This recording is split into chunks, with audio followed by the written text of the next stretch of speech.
ఆ కనిష్క ఇప్పటికీ పగబడుతూనే ఉంది, వెంటాడుతూనే ఉంది, వేధిస్తూనే ఉంది.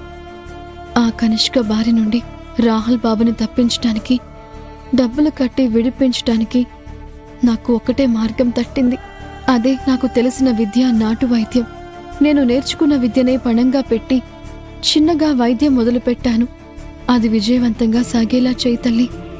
ఆ కనిష్క బారి నుండి రాహుల్ బాబుని త్వరగా విడిపించుకునేలా చేయి తల్లి. అది జరగని పని. పగటి కలలు బాగానే కంటున్నావు అభి. నువ్వు చేసేదొక వైద్యం, మళ్ళీ అది సక్సెస్ అవ్వటం బాగుంది. నీ పగటి కలలు చాలా బాగున్నాయి. చాకు పట్టుకోవడం రానివాడు సమరంలో కత్తి యుద్ధానికి దిగినట్టు నువ్వు వైద్యం చేసేస్తావా? అయినా దాన్ని క్లినిక్ అని బుద్ధున్నవాడు ఎవ్వడైనా అంటాడా? పైగా జనాలు ఎగబడి వచ్చేయాలంట, త్వరగా సక్సెస్ అయిపోవాలంట. ఆశకు కూడా హద్దుండాలబి.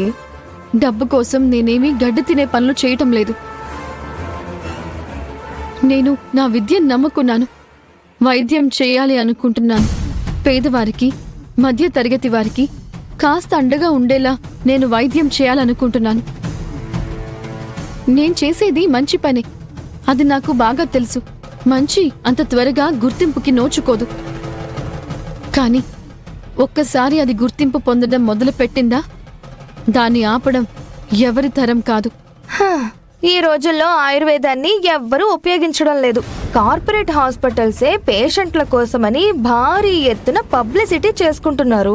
అలాంటిది నువ్వు పెట్టిన ఈ గల్లీ నాటు వైద్యశాలకి గుంపులు గుంపులుగా జనాలు వచ్చేస్తారని పెద్ద పెద్ద కలలు కంటున్నావు.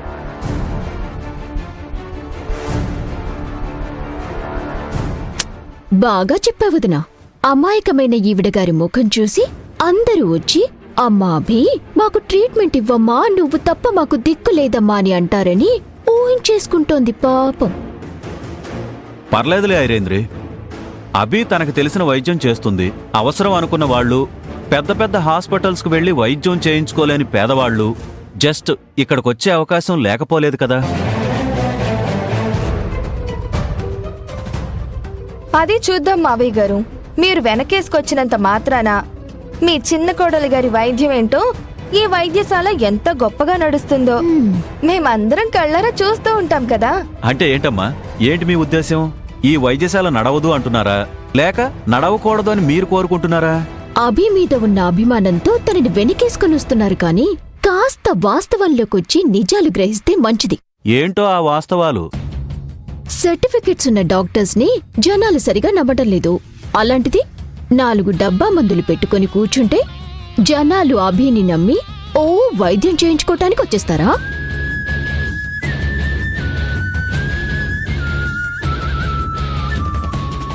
పద.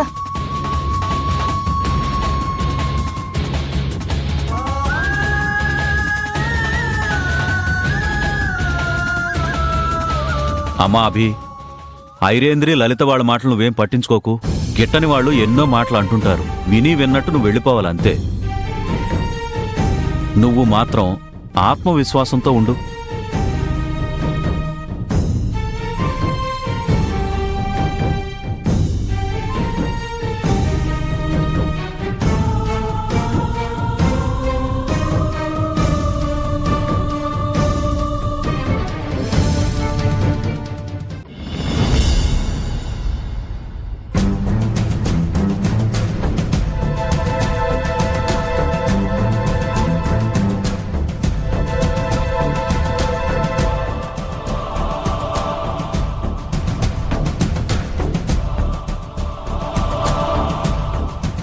ఈ పాంప్లెట్స్ ఎక్కడ పెట్టింది?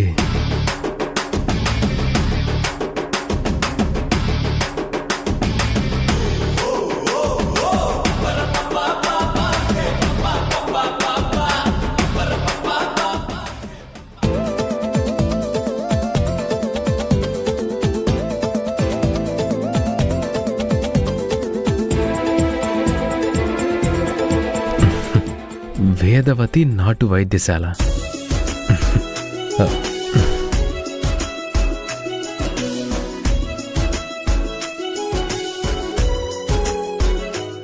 రాహుల్ బాబు,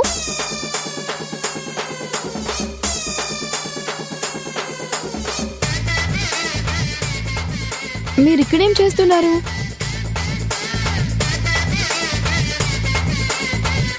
రాహుల్ బాబు, మిమ్మల్ని ఇక్కడేం చేస్తున్నారు? అంటే అది నీ గుడిసె ఎలా ఉందో చూద్దామని వచ్చాను. ఇదేమైనా 64 గదుల ఇంద్రభవనమా? ఎలా ఉందో చూడ్డానికి. ఆహా, ఇది కూడా ఇంద్రభవనం లాగే ఉంది కదా. రాహుల్ బాబు, మీకు ఆరోగ్యం బాగానే ఉందా? ఏంటి, నేను నీకు పేషెంట్లా కనిపిస్తున్నానా? అది ఏదో తేడాగా మాట్లాడుతున్నారు కదా, అందుకే అడుగుతున్నాను. ఏంటి, నన్ను పేషెంట్ని చేసి నీ పిచ్చి పిచ్చి మందులు నా మీద ప్రయోగిద్దాం అనుకుంటున్నావా? హా? మీ మీద ఎందుకు ప్రయోగం చేస్తాను రాహుల్ బాబు? పేషెంట్లు రాక ఖాళీగా ఉన్నట్టున్నావు కదా, అందుకే నీ ప్రయోగాలు నా మీద చేద్దాం అనుకుంటున్నావేమోనని. అదేం కుదరదులే. అసలు ఈయన ఇక్కడికి ఎందుకు వచ్చినట్టు?